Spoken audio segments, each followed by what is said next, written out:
وَمَا خَلَقْتُ الْجِنَّ وَالْإِنسَ إِلَّا لِيَعْبُدُونِ. Here the word Yabudun is the most important thing to first determine what is the meaning of Yabudun. Yabudun can be translated as just the worship as you stand in prayer, or some other religions have their own rites in different manners. Some people call this ibadat. So if you limit the meaning of word ibadat to this extent, then a very great objection is raised against this verse and against the objectives set by Allah for creation. Particularly those who are in their hearts not believers, whether they belong to any religion, material. In their hearts they are not believers, they are non-believers. They mock at these things. They say, look here, what is God? After all, He is the most selfish being. He created the entire universe and has gone through the trouble of all this creation and laws, innumerable laws and struggles for existence and life and pain and death and suffering and happiness as well, just for His own sake, that people would one day begin to worship Me and bow their head to Me. That is not a noble end. This is the question raised, and it has some weight, of course. But the word Yabudun cannot be translated as such. It's a word which has a very wide meaning. And unless you understand the meaning of this word, you cannot comprehend the purpose of creation. Because the purpose of creation is mentioned here. Yabudun means, it is the word from Abd. Abd means a slave. A slave is a person who follows the commands of his masters, has nothing of his own. And a slave is a person, in Arabic it is explained further, who follows his master's in his footsteps.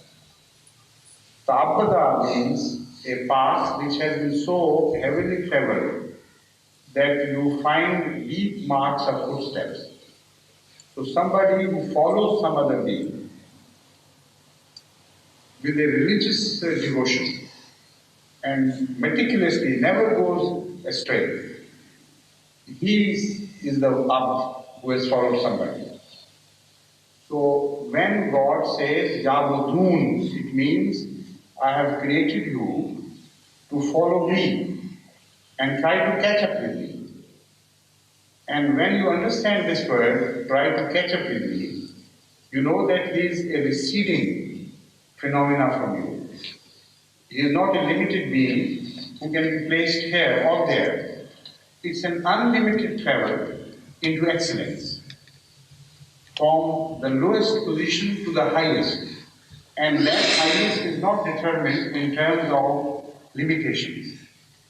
It is an unlimited travel into gaining more and more and ever greater excellence. So this is what the word Yabudun means. I created you from nothing. And as you can observe in nature, you were never left at the spot where you were created. At the moment of creation, you immediately started traveling towards perfection. You know, your elder brother has written a book, a small pamphlet in fact, in collaboration with another scientist. Something, I don't remember the title, but the first millionth of a second after Big Bang or something like that. Or the first 3 millionth of a second. And in that, how much might have happened and how rapidly the growth took place, it's fantastic in that short a time. But ever since the creation, there is a constant change in creation towards higher organization and better things. So Allah says that I am the creator of the same universe who is now addressing you, you have reached a stage where the unconscious development is now turned into a conscious development.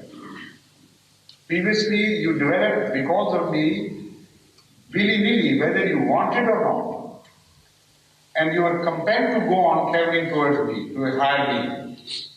And from now on, it's up to you. But the purpose of your creation is this, that now instead of being an inanimate object traveling towards perfection, you are turned into an animate object with full consciousness to continue traveling towards me. And that travel is unlimited. You will be gaining every second of your life if you try to imitate me. Behave as I want you to behave. Be my slave in both senses.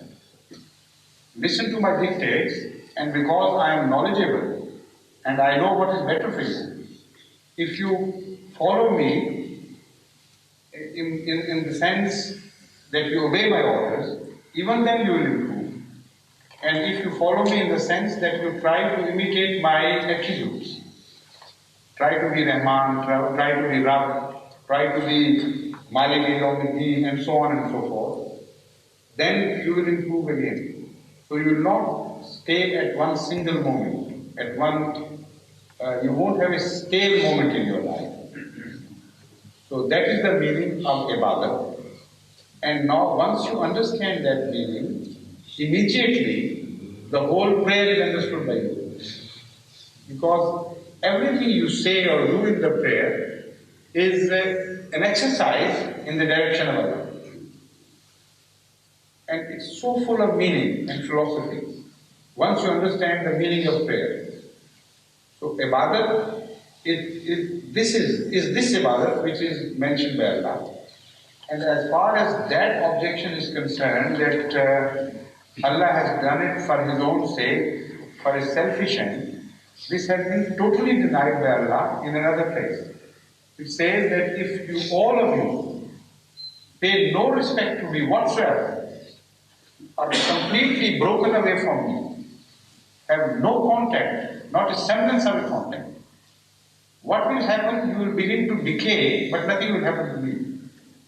It doesn't serve me anything if you pray to me or pay homage to me. If you don't, then you will be destroyed because you will have severed the lifeline between me and you. So that is the meaning of Ma khalaqtul jinna wal insa illa liya'budun. Now why it is said jinnah and insa? Why didn't it say alone ins? Because ins means the common man and jinn means the great man. And the Holy Quran tells us that however great you be, you are always in need of being my Abd. Because nothing can be greater than myself. So no pride should hinder you from being my Abd. And may you not be conceited about it, that because we are big men of the world, we are the greatest politicians or presidents of such and such country, so we are free from homage to Allah.